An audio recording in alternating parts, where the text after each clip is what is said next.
Hola, ¿qué tal? Buenas noches, soy el doctor Alejandro Laselli. Hoy vamos a tener un tema bastante difícil y lo vamos a tratar de abordar de la mejor manera que sea entendible para todos. Es la orden de no reanimar. Con respecto a la reanimación cardiopulmonar que venimos hablando, en el adulto existen varios aspectos éticos a considerar a la hora de administrar las maniobras de reanimación, que entenderemos como el conjunto de medidas terapéuticas que se aplicarán para recuperar o mantener las constantes vitales del organismo.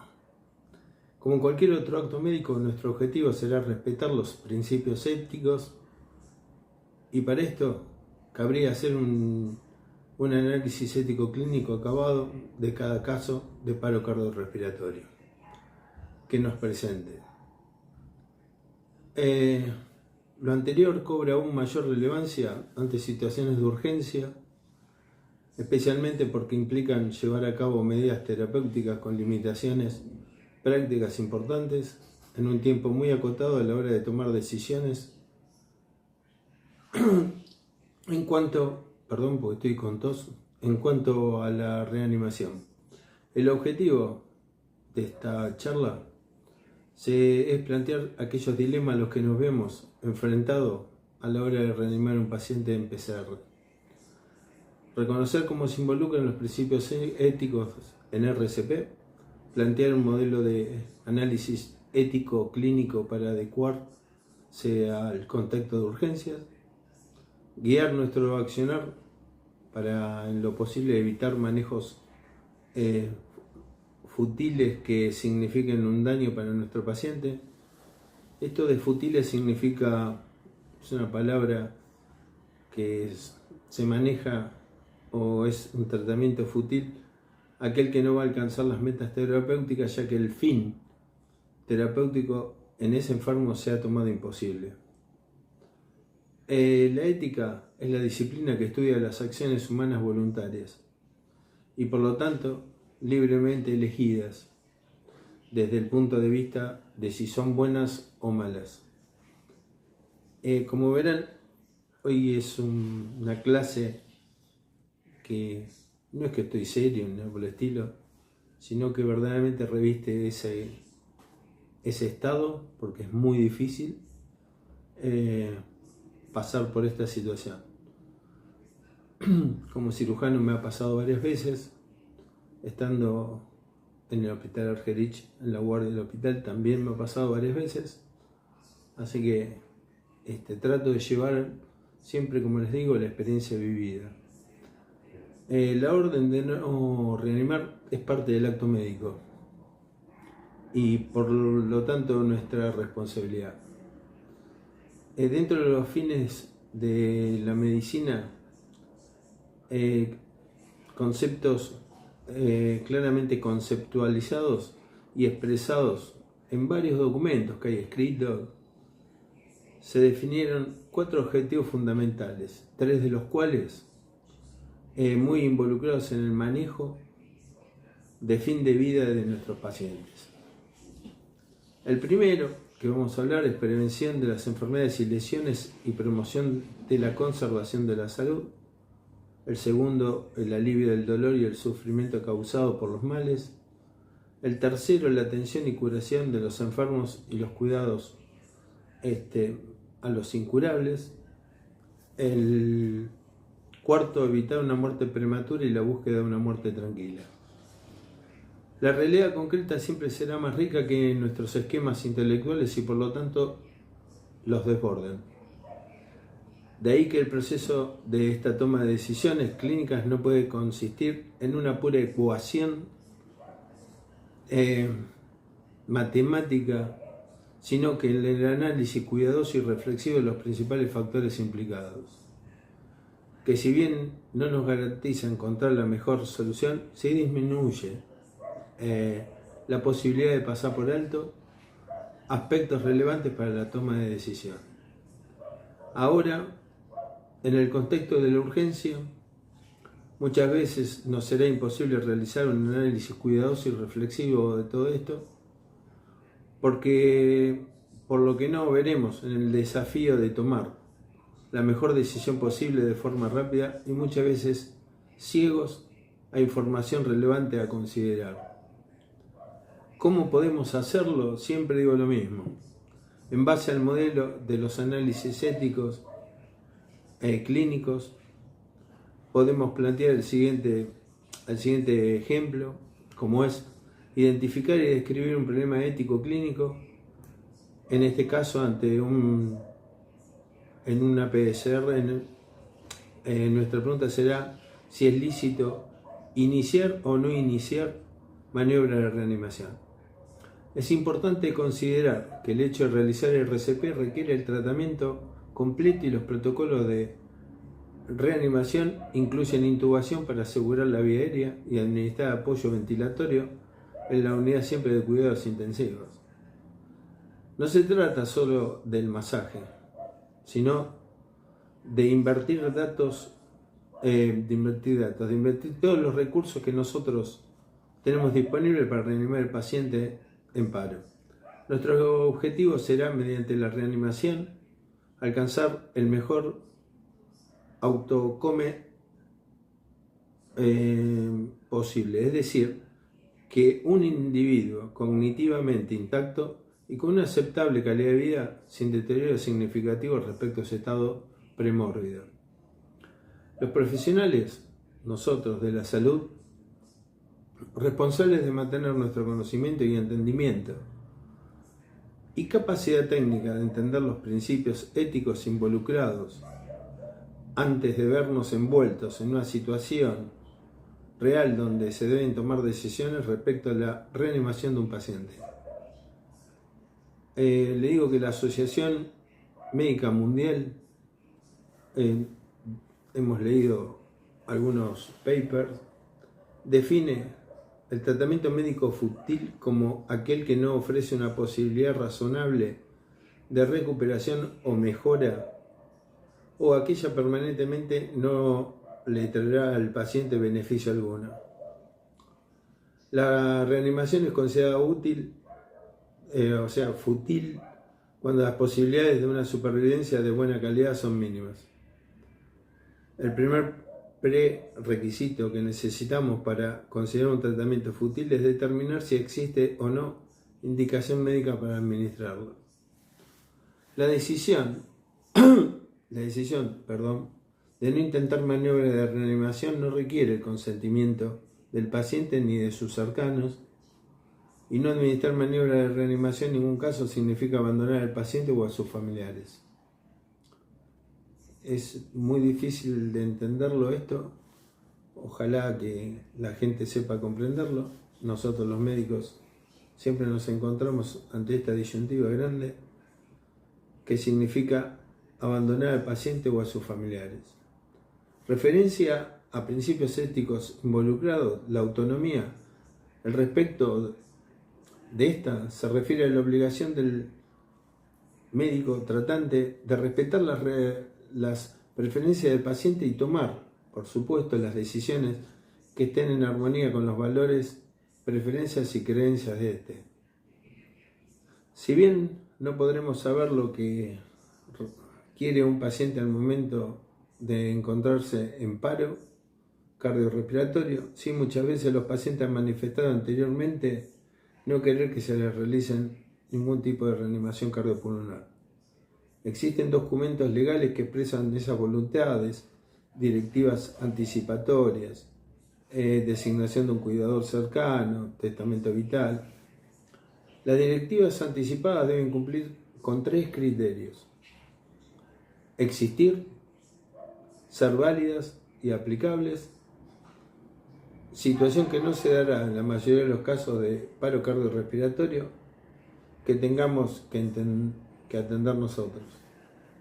En nuestra realidad local no dispondremos de estos documentos y si están disponibles su utilidad es más bien moral, ya que no tienen validez legal por el momento. ante un paro cardiorrespiratorio en el que no contenemos con información rápida y fiable, debe predominar la intención de otorgar el mayor beneficio al paciente, en especial porque la prontitud de la acción como relevancia para el pronóstico final, por lo que ante la no información se debe iniciar la maniobra de reanimación con la presunción del consentimiento. O sea que realizamos las maniobras presumiendo que hay un consentimiento para hacerlas.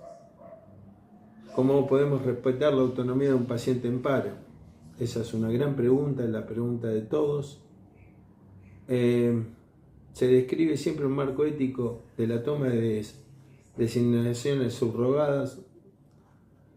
El orden a respetar es orden directa expresada por el paciente cuando sí se encuentra en condiciones de hacerlo, juicio sustituido, lo que creen los más cercanos a él, que él quería, y buscar el mejor interés del paciente, lo que querría cualquiera en su lugar. Errores comunes que deben evitarse con asumir se sabe lo que el paciente quiere sin saber, sin haberlo discutido con él. Ignorar que la capacidad puede ser intermitente o relativa a la decisión. Además, muchas veces los médicos no cumplen con la voluntad del paciente por el temor de enfrentar una demanda. Es sencillo, eso es realidad pura.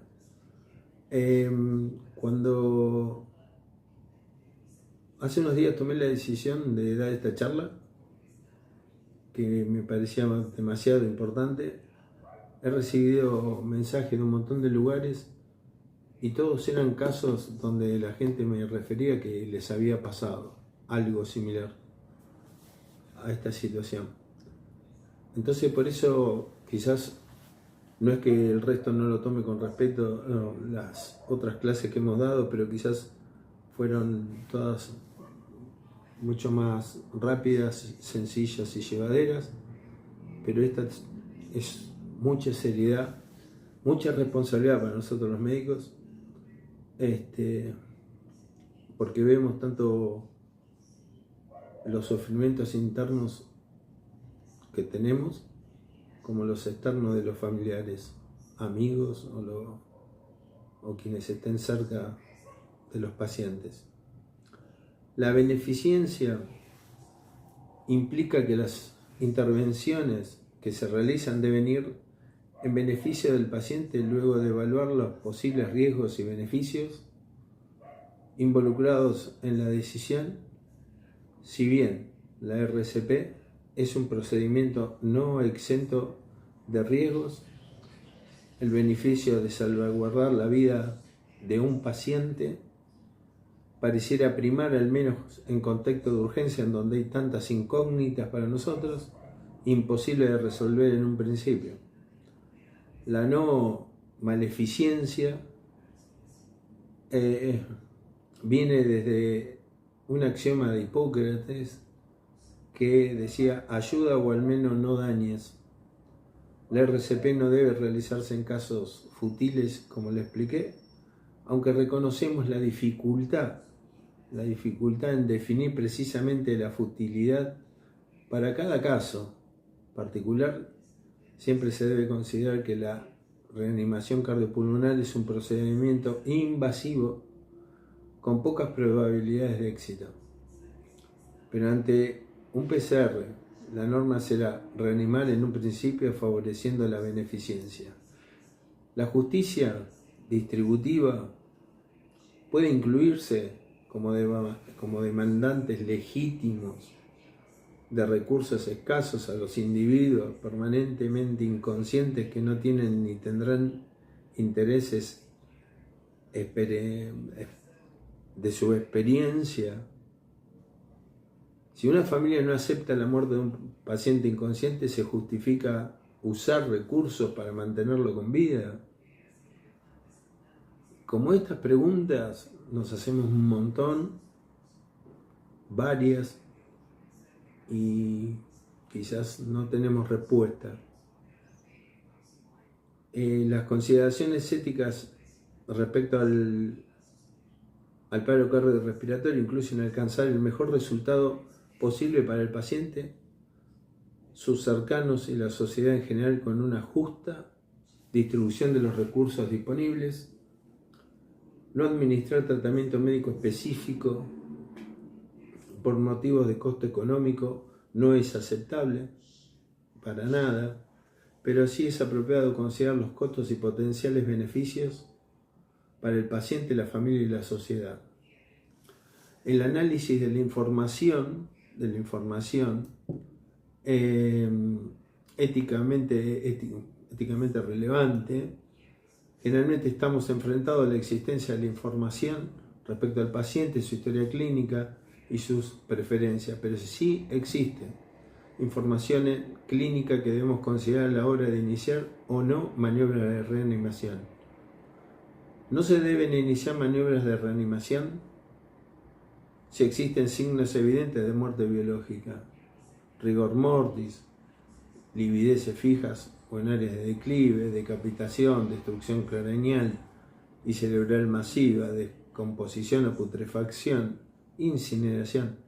Perdonen los términos para aquellos que me están escuchando y han pasado quizás por esto, pero se los tengo que nombrar y decir. No se debe iniciar maniobra de reanimación si el paciente lleva más de 10 minutos en paro sin que hayan iniciado maniobras de reanimación, excepto en casos de asfixia por inmersión, hipotermia, ¿sí? E intoxicación por barbitúricos. En cuanto al tiempo de la reanimación, debe continuar tanto tiempo como el ritmo persista en FV, fibrilación ventricular. La asistolia por más de 20 minutos durante la reanimación básica, en ausencia de una causa reversible, generalmente se acepta para detener maniobras, aunque existen reportes de casos excepcionales que no apoyan estas reglas. Cada caso se debe evaluar de forma particular. Si el inicio de maniobra de reanimación supone un peligro para el reanimador, este no debe ser iniciado.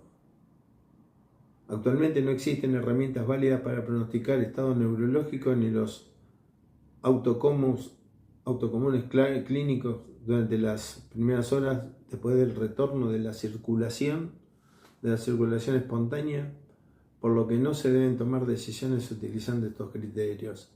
La participación al centro de nuestro actuar debe estar el paciente y su beneficio.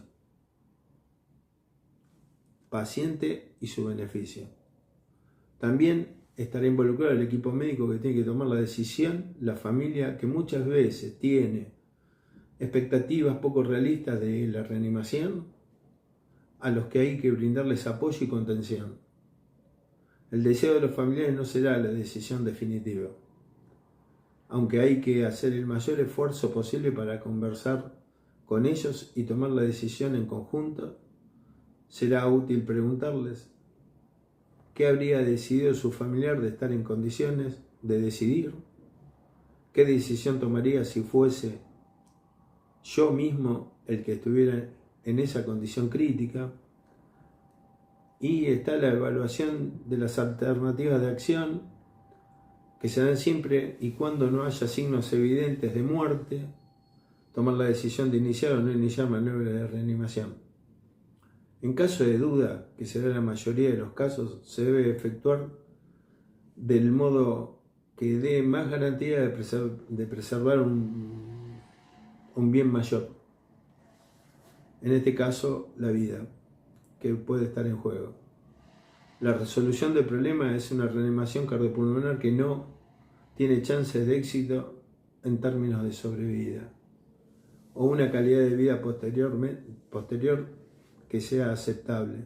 Es inútil y puede violar el derecho del paciente a la piedad y dignidad de enfrentar la muerte. Pero en especial, el concepto de urgencia determina el no chanche de éxito.